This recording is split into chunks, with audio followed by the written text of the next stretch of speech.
Right, good morning everyone and welcome to this morning's Talking Health Sector series discussion, this time focusing on staff development.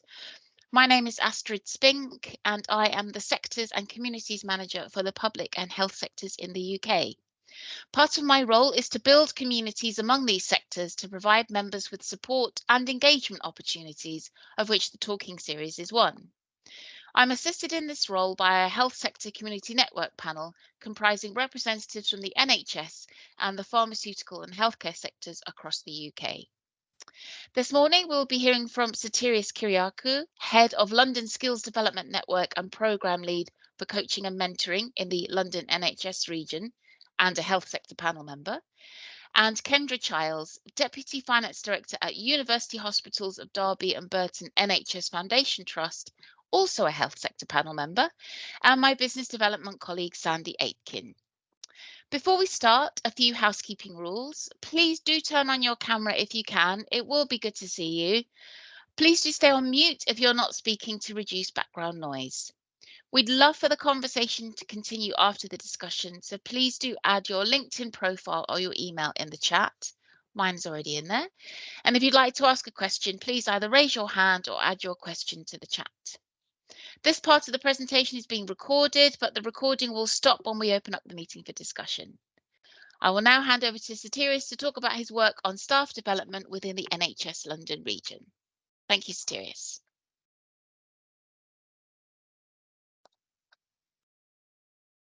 Can people see my slides? Yes, we can see your slides. I'll put the wrong ones up. Bear with me one sec.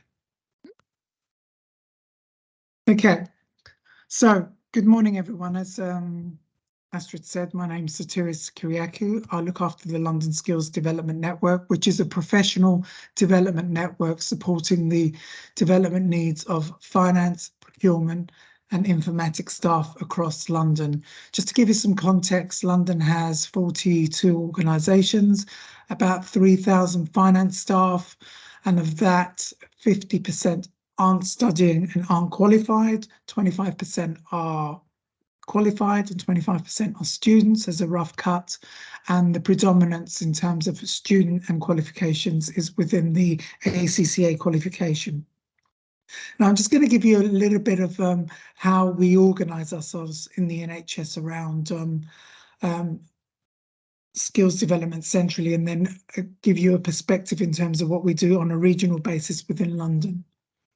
So recently we formed something called ONF, which is One NHS Finance, and it was a national perspective in terms of looking at how we can professionalise the function. For many years, we've been running just on a regional model, and a decision was made that there wanted to be more engagement at CFO level, and CFOs making and taking more of an interest and involvement and engagement in the decision-making process for skills development.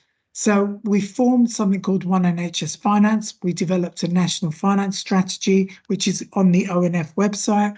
We developed a national EDI action plan, which is now being developed into a regional diversity plan. And we've started developing a national competency framework and curriculum that looks at the key competencies and looks at how we commission training locally. Now, the intention of this was to bring things together, because we've got HFMA, we've got the Skills Development Programme, we've got the ACCA bodies, and an easy way of bringing everything into excuse me, what they call the one-stop shop, and bringing everything in under one roof. So traditionally, the ONF work was divided into the 3 work streams, which you can see in the slides. The National Finance Academy is about what we do at regional level. So this work stream dictates what we do at London. So London had to form a regional talent board, and within the ICBs we have talent boards. So we've got 1 large regional board and 5 ICB boards that look after talent management, and the 2 interlink with each other. And myself, as Skills Development Network, acts as a delivery partner supporting both those boards functions. But more importantly, my focus is around how I support organisations with skills development, so translating national strategy into local delivery. So just to give you a quick feel, the National Finance Academy looks at equality and inclusion, career progression, recruitment, retention, leadership. We also have a second work stream looking at future focused finance, which was the old branded version of One NHS Finance, and that looks at predominantly at accreditation, how we share best practice and how we make finance a better place to work. And a new initiative was around innovation in terms of how we can identify innovation in the system. So they're the key 3 work streams. In terms of how we translate them into what we do in London, some of the initiatives that we do in terms of what we're doing is we have work placement programs. So we work with the 7 universities in London. We collect staffing data, we do training needs analysis. We have a development program that runs from September to July that looks after soft skills, technical development and management development for the staff. We've developed loads of conferences. We have our Professional Alliance Conference that we've already had that brings the professional bodies together. And we've created some new initiatives to support some of the work streams. So one of the biggest ones we've done is we have a reciprocal mentoring program, which translates itself into sponsorship. We have a coffee lounge, which allows junior staff to connect into CFOs and have informal chats. And more importantly, this year, we've put a vacancy secondment portal in place, allowing employers to and encouraging them to promote and advertise vacancies as secondments or advertise vacancies, and to link into universities as well to promote a system to encourage movement across London. So these are some of the initiatives, and I can share the slides. So just going back to the London context, in terms of what we do, we offer 3,500 training places to finance. We have a 94% participation rate. As I said, we're a delivery partner of the London Finance Development Board. It's chaired by the London Regional Director and by CFOs. We support all SDN development leads in organisations, and we have our own SDN board and we have our own SDN strategy. We also support the ICF finance talent boards and the networks, which I'll explain the networks that have been created as part of this process. We develop all national boards, and we offer a suite of resources on our website, which is our predominant feature.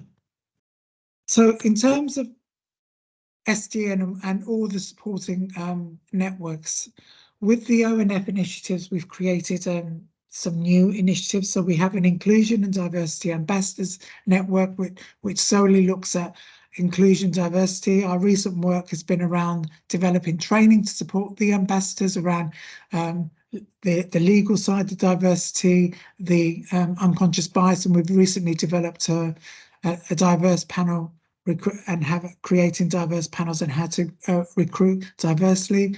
We have a Value Maker Network, which looks at how we can develop finance skills and add value at an organisational level, supported by finance and clinical educators, how we work with clinicians to spread the finance word and the finance skills across organisation and developing finance skills for non-finance people. We have a Women in Leadership Network. We have Health and Wellbeing Champions, which is a new one that looks at the physical, psychological and wellbeing side of the workplace and what we can put into place. We've sort of encouraged deputy CFOs to come together and looked at what support they want. We've got a Band 2 to 5 student apprenticeship network.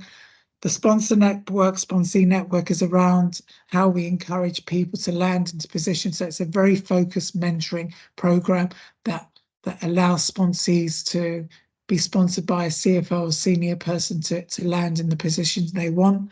As I said, we've got the local talent boards and we have the SDN lead network. Now, the SDN lead is a senior finance person within the organisation who is responsible for the performance and development of the team. And now they're responsible for bringing together the representatives of all these networks in their organisations and translating that into action for their organisation.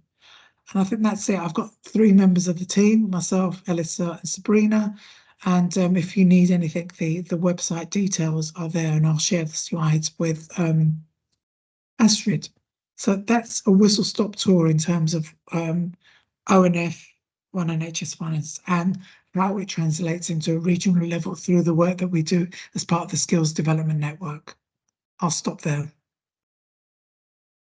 That's fantastic. Thank you so much, Satiris. Really good overview there of how you're bringing together lots of different initiatives, all focused on the one aim of making sure that you have skilled finance professionals working within the NHS. So that's a good summary. Thank you so much. So now I'm pleased to introduce Kendre. So Kendre is also on the health sector panel, and Kendre has some great examples of how she's been implementing staff development opportunities within her trust. Thanks, Astrid. Hi, everyone. So to give you a little bit of context, I'm Kendre Chiles. I'm the Deputy Finance Director for Financial Services for my trust.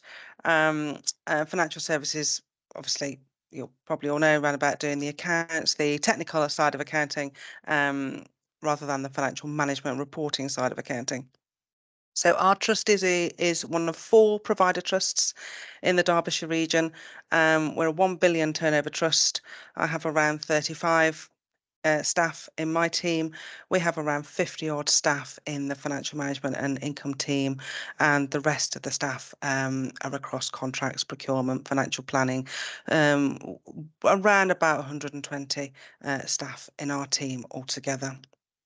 So I'm going to cover a bit around the recruitment and retention of staff today. I'm going to start more with the retention side. And what we're finding is that finance staff are harder and harder to recruit and retain, particularly in financial services. The technicality that's now required in these roles is more difficult to come by. When we look at IFRS 16, obviously that's impacted across the public sector in recent years. The private sector got there before us. IFRS 12, for any of you that have PFI arrangements, joint arrangements, subcos, and the demands of external audit seem to get greater and greater every year in terms of the depth and the breadth of detail the audit go into, and also the length of those audits that all need to be supported by finance teams.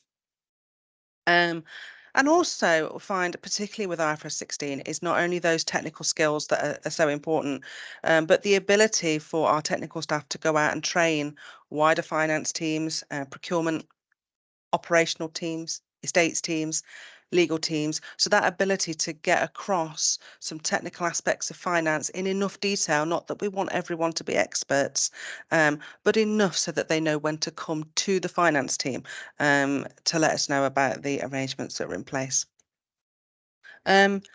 So how have we gone about doing this? We've launched what's called the Best Place to Work scheme at UHDB, and that's largely based on some of the future focused finance work. So there's the accreditation levels that we are working through. We're currently at level 1, working towards our level 2. Lots of trusts are involved in this scheme, and quite a number of trusts have already got to level 3, which is the highest level you can get to. Really started around staff surveys. What do staff want? What's important to them? There's a wellbeing offer for staff, which is offered across University Hospitals Derby and Burton Trust to all staff. And then we've looked at what we can layer on top of that for finance that is specific to our finance people. I've talked about FFF accreditation. Development is really key. And all of the things that we've got under our Best Place to Work scheme are the key themes under future focused finance. So we offer people the ability to study, either ACCA, one of the other qualifications, or AAT or procurement qualifications, really whatever anybody comes to us with that is going to develop them and add value in the role that they do for the trust, we will look at supporting them to do that. We offer mentoring and coaching that can be informal or down more formal routes. We support people to go on courses. You've heard from Satiris about the Skills Development Network. Obviously, those networks are all over the country. So we engage with our local provider, and we do lots with them. There's the One NHS Finance. Recognition. Now, we're a large finance team and not everybody is enthused by going for awards. However, we do have a number of staff who are very enthusiastic around going for awards and being recognised for the work that we do as a finance department. So what we did is we co-opted those people who are really enthusiastic into working together as a team to submit awards submissions. We've been relatively successful. We've been shortlisted for 2 HFMA awards this year, and we've won the SEMA Public Sector Team of the Year awards. And I think when that comes back to the trust and we celebrate that and we recognise that, even the people who are too busy to put in for awards are pleased, are happy, and do engage in the conversation around being proud of the work and what we've achieved. Away days, we've done 2 of those in the last year. That's about getting our staff together, looking at objectives, looking at really an away day can be about anything you want it to be. It's about planning it, getting the staff engaged, and actually the more staff that can be engaged at all levels. So we had quite junior members of the team running sessions in our away day because it got everybody engaged. I think that's the absolute key. Doesn't really matter what you do so long as everyone's engaged and they feel it's adding value to what they do at work. In terms of recruitment, say it gets, I don't know if any of you guys would agree, but we're finding it's getting increasingly difficult to recruit staff. So if we're not recruiting, we certainly need to be retaining and growing our own. Casting the net wide, so we consider all sorts of experience, not just NHS experience. I think if someone has the right attitude and has a skill set, you can almost fill in the gaps wherever we need to. Don't advertise just on NHS jobs. There's the local SDN network, more local informal networks. Found out fairly recently, I have to say, about the ACCA jobs board. So that is obviously something that we'll look to use in the future. Apprenticeships. We've kept all of our apprentices that we have taken on. So that's around about 6 of them. They're now in roles ranging from band 3 to band 8B. So there is a real range of when people come in from apprentices, where they can get to and where they desire to get to. It's about having a process and a roadmap, if you like, around how to support them to get where they want to be. But they've been really successful for us, and that's something that we will definitely carry on with doing. Regional trainees. So over the years, we have had a number of NHS regional trainees. Again, these guys tend to move around quite a few organisations. Always been successful. We have retained 1 or 2. I think by the nature of regional trainees, these people do tend to move on and do tend to become quite senior quite quickly. So we haven't got anyone in the organisation at the moment. And then one of our really big success stories was a placement year student. So she was a 3rd year university student who came to us around about 2015-16. And after she did the year with us, she'd really enjoyed working with us. We'd really enjoyed having her. There was clearly a lot of potential, and we wanted to find a way to keep the door open, as it were, when she finished her degree. So we offered her 1 day a week, which fitted in around her studying to be able to retain her skills with the organisation. She's still with us. After she finished her degree, we offered her a full-time role. She's worked both in the trust and across our subsidiary companies as well. And she's recently been promoted into an AA role. So she's done really, really well. We did have another university placement student who didn't stay with us because she didn't feel that the NHS was the right place for her to develop her career. But that wouldn't stop me doing it again, because I think, you know, she still added value while she was here, and you can't necessarily expect everyone to stay. Not everybody is going to find that the NHS is the place they want to stay when they come to you so young. But our experience with our first placement student just shows that you can get some really, really good people. And I'm hoping she'll stay with us well, at least as long as I'm around. So one thing I didn't mention when I talked about retention to start with, and I didn't on purpose because it's so important, is flexibility and hybrid working. So I think there's lots of thoughts around how people feel about hybrid working. I have spoken to colleagues in other trusts who don't have any hybrid working at all. They are purely office based. To colleagues who never go into the office hardly at all.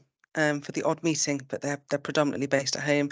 I think that's often driven more by space issues than a real desire to have everybody at home all the time. We work in what I call almost true hybrid fashion. So there is a requirement to be in the office 1 day a week. Lots of people do more as they find that it works best for them. But it's really based on an output. What are we agreeing with our employee? It's got to work both ways, I think. So this is not just about an employee saying, I don't want to come to work, or I'm only coming to work on these days. It has to be an agreement. It has to deliver for the organisation and provide the employee the flexibility that they're looking for around their life outside of work. And it can work really, really well. As I say, I've got members of my team who rarely do come into the office due to the distance that they live, or they prefer a quieter working environment. I've got some employees who are in every day of the week, either because the role demands it or because they simply feel happier being around people in the workplace. So they deliver their best work when they are in the workplace. And we're lucky that we have enough. I don't have enough space for my whole team to be in all the time, but we do have enough space to allow that flexibility and for the majority of people to be able to do the hours in the office that they would want to and deliver that outcome. But for me, that's what I'd always focus on in my team meetings, is the outcome. So I strive to be as flexible as possible with requests around hybrid working, because I think that makes us more attractive to both recruit and retain staff. And I think it's delivered. I mean, we've been through COVID where we've had to be out of the office, and we're moving into a world now where for us, focusing on the outcomes is the absolute key in delivering the outputs that we need to. So what next? We're not there yet by any stretch of the imagination. A couple of things that we're looking at doing is to look at the structure of, well, my team. I don't have control over the whole of finance, but my team in financial services, around how do we create a structure that provides a step through the bands that we have that either keeps people in financial services because that's the area of finance that they enjoy, or allows them to step out into another area of finance, because that's really good too, having a really broad experience as people progress.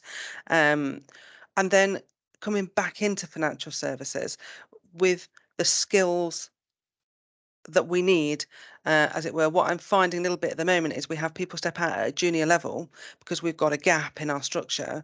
By the time we want to recruit at a slightly more senior level, those people then don't have the skills. So it's quite intensive to bring somebody back in and then develop them.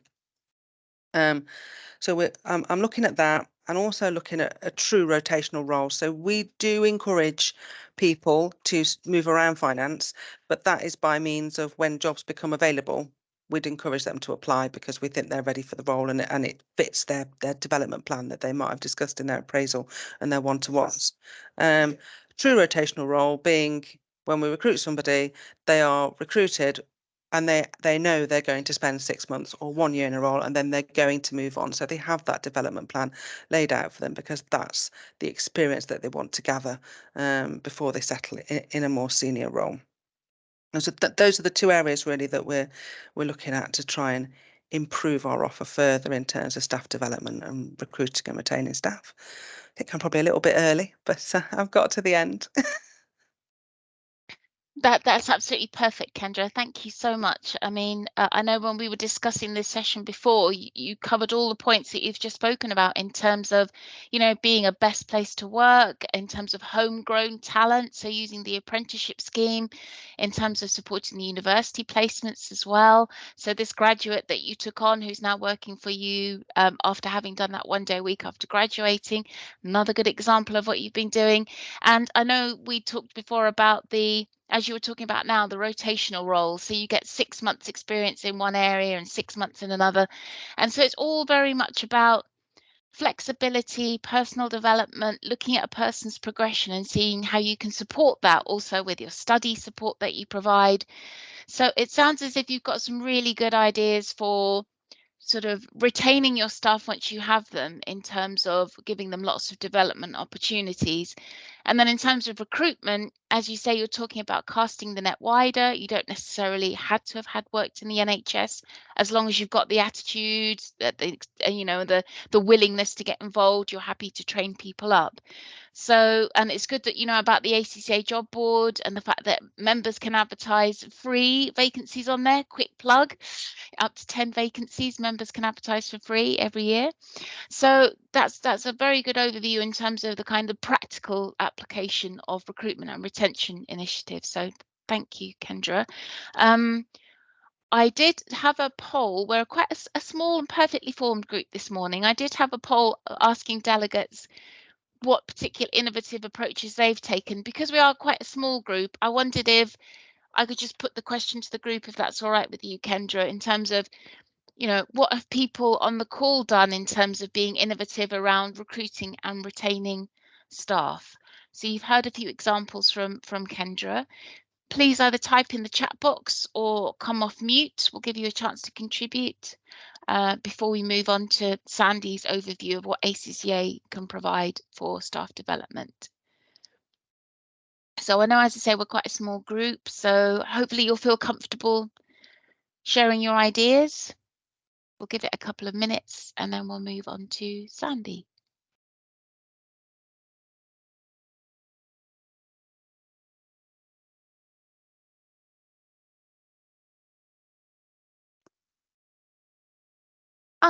Kasia, you've come on camera. Hi, thanks so much for that. Hi. What would you like to share?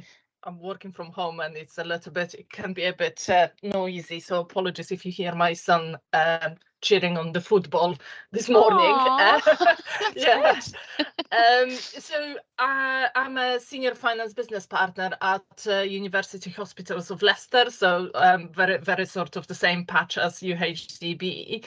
I think I agree with a lot of what Kendre has actually said. I think we do have lots of good ideas on how we can retain the staff, but the recruitment is the tricky side still, and we find ourselves really competing with the private sector being a kind of like the main obstacle across all of NHS, I think.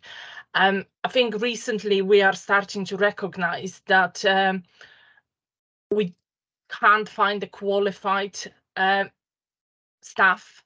We can't attract enough of the qualified, whether that's ACCA, CIMA, CIPFA, whichever, obviously to the more senior roles. And we are recently started development roles, so where we're looking for a band 6 with a progression to band 7. So we will be supporting them with their qualifications. We will be supporting them in terms of getting the experience that they would need to move on to that next level. We have, it's really on the back of the inability to attract the staff. Really, we've had I mean, my role is in financial management, and I think in the past year we must have gone out for the same post at least 3 or 4 times.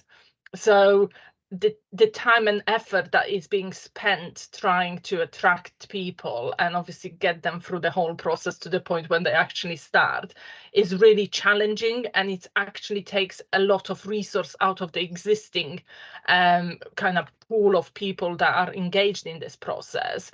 And we have found that actually having the development roles advertised, it immediately switched that kind of how many people were attracted, how many people were applying to this. And I think what we need to recognize as well is, actually Kendra's made a really good point, is not just limit ourselves to the NHS jobs side. We really need to cast a net wider, as you said, and try to go in that direction. So we have currently got 3 members of staff that started recently in the financial management, so hopefully we will see in the next couple of years, we will see the kind of fruits of the labor with those. So yeah, that's I think the way we're gonna move on with that.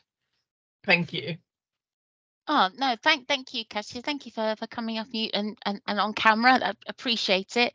And so it's interesting that you're agreeing with Kendre in terms of casting the net wider, and you've got these 3 new staff now. So fingers crossed that they work out. As you say, you recognise the importance of developing and retaining. So now that you have those ideas in place, hopefully these new people that you've recruited, you'll be able to put those strategies into action, and they will flourish with you. So I hope that goes well. I don't know if anybody else wanted to chip in, but I just wanted to bring in my colleague Sandy briefly, because Sandy is one of our business development managers who works primarily with central government, but also with some NHS organisations. And Sandy, I know you've got a few slides just on things around supporting, so skills development, and maybe something around recruitment, around apprenticeships and the Advantage programme. So I don't know if you wanted to come in now. Yeah, absolutely. Thank you, Astrid. And hello, everybody. Good morning. I don't actually have a slide on Advantage, but I think it is quite relevant. I'll pull my slides up, and I guess my role is looking after our kind of largest central government and some local government accounts in the public sector, and what you're all saying around recruitment and retention, that is very much what we are hearing as well. Let me just go back. So I don't have a slide on ACCA Advantage, but what ACCA Advantage is a kind of initiative that we're working with all of our universities up and down the country to offer placements or internships with our employers. And very similar to what Kendre was saying around, you took this student in after she was kind of 3 years through a degree, you took her in for a kind of sandwich year, and she ended up coming back to you after she was fully graduated and went all the way up to level 8, got band 8A or 8B, which is amazing. That's kind of what we're hoping will come from ACCA Advantage. So you would have your students would do 2 years at university, and then they would come out of university and do kind of a sandwich year with our employers, whether it be a full year or a few weeks, a few months. They would come out and do various placements across all industries, and build up a bit of an affinity with that employer, so that when they do graduate, they will come back to you, hopefully, and kind of creating that steady stream of talent coming through. I'd love to have something to share on Advantage. We don't actually have anything. I do have a PDF, however. Astrid, I'll ping that over to you, and you can maybe share it with the group. But my slides today very much on staff development. I thought I'd run through a few things that ACCA can offer that might help. And starting with our level 4 apprenticeship. And we maybe get a few hundred people in the UK doing the level 4 apprenticeship with us. We don't do as well in this space as the likes of AAT, who kind of dominate, and CIMA do well as well. But our level 4 is a great starting point, and it's made up of our first 3 ACCA exams, the applied knowledge level. The apprentices will do their training log alongside that, and then finish up with the TRS exam and the portfolio and reflective statement. And all of this has to be a minimum of 12 months. Typically, it can be done in kind of 12 months or 18 months. But it leads me nicely into ACCA X, which is kind of an online tuition platform that we provide in partnership with edX. And the reason that I think this is absolutely fantastic, and it's not talked about enough, is that it's free tuition at levels 2 and 3. So where it's really popular is if you've got staff that have been maybe stuck at bands 2, 3, 4, and they're considering about getting qualified. They maybe consider themselves qualified by experience, but they don't actually have any qualifications. They can have a free taste at the kind of introductory level and the intermediate level at what is involved, and they can build up a bit of a base knowledge from where they might decide to then go on and do that level 4. And if they were to do the level 4 with ACCA, the tuition through ACCX is available and very, very reasonably priced for B2B and any of our approved employers. We do find the pass rates are extremely high as well with ACCX. The links for these, by the way, are in the chat. So please do have a look at ACCX and distribute it to your staff. It's a great place to go to kind of get that grounding, that base knowledge. And then on to the level 7 apprenticeship, which I guess is our bread and butter. We get thousands doing the apprenticeship every single year in the UK, and it's basically made up of the entire ACCA qualification, all of our exams, all 13, of which you could be exempt up to 9 exams. You know, typically you need an accounting major degree to be exempt from that many exams, but exemptions are awarded. You've got the practical experience requirements, which is the 36 months experience along with the performance objectives. And you finish up by doing the endpoint assessment, which is our strategic business leader exam, along with a project report, which is a series of kind of challenge questions on seeing how the apprenticeship has impacted you and your employer. Again, a minimum of 12 months. We say typically we see people take at least kind of 3 years to get through this, because you need that 3 years experience, depending on how many exams you need to do though. And then ultimately, you know, we would hope that everybody would move on to full ACCA membership after that.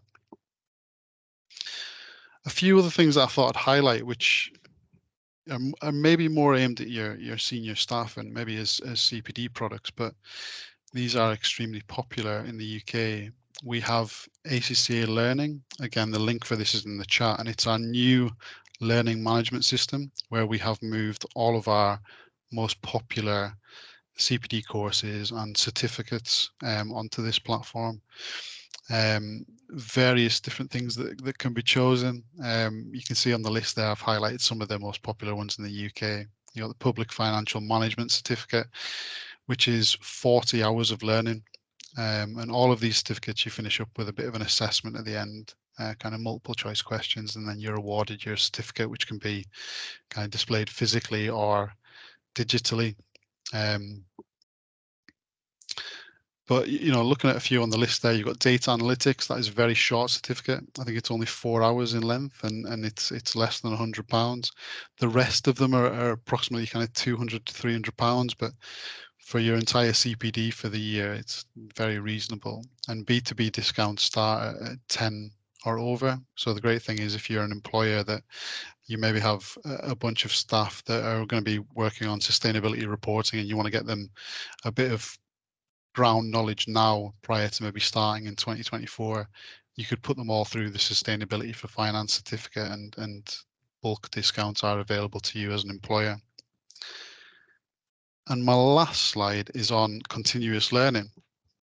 So this is relatively new to me, but since I've been talking about it with my kind of government contacts, it's been hugely popular. So our continuous learning team provide in-house bespoke training, and you know what is covered is entirely up to you.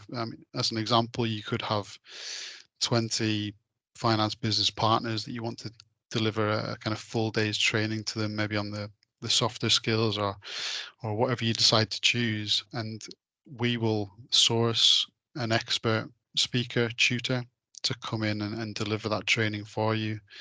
The bullet points down the left-hand side of the screen are that's the information that we need. So do you want the event to be digital or face-to-face?